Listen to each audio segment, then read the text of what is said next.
Ağlaya ağlaya yollara düştüm. Şükür olsun muradıma eriştim. Medine göründü, yandım tutuştum. Ölüm ver Allah'ım, verme ayrılık. Ölüm ver Allah'ım, verme ayrılık. Sallu ala nebi, canım Can Ahmet.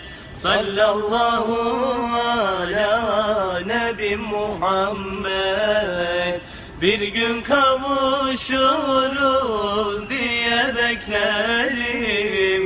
Gideceğim durmam olsa da zahmet. Gideceğim durmam olsa da zahmet.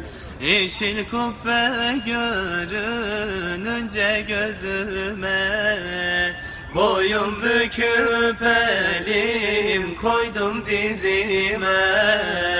Uyandım ki su serperler yüzüme.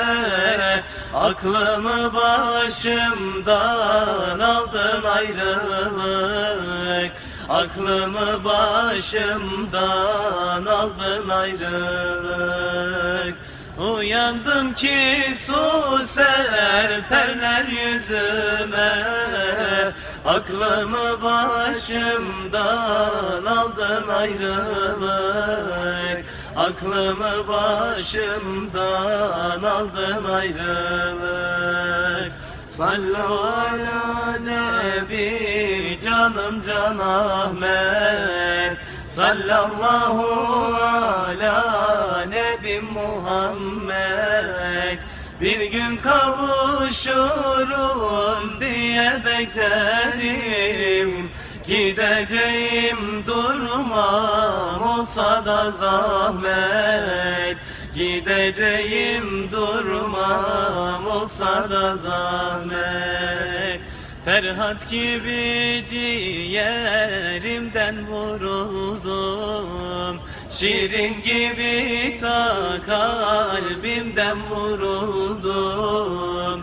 İstemeden Medine'den ayrıldım. Bir derdimi 100.000 ettin ayrılık. Bir derdimi 100.000 ettin ayrılık. İstemeden Medine'den ayrıldım. Bir derdimi 100.000 ettin ayrılık. Bir derdimi 100.000 ettin ayrılık. Ala Resulina Muhammedin sallallahu aleyhi ve sellem.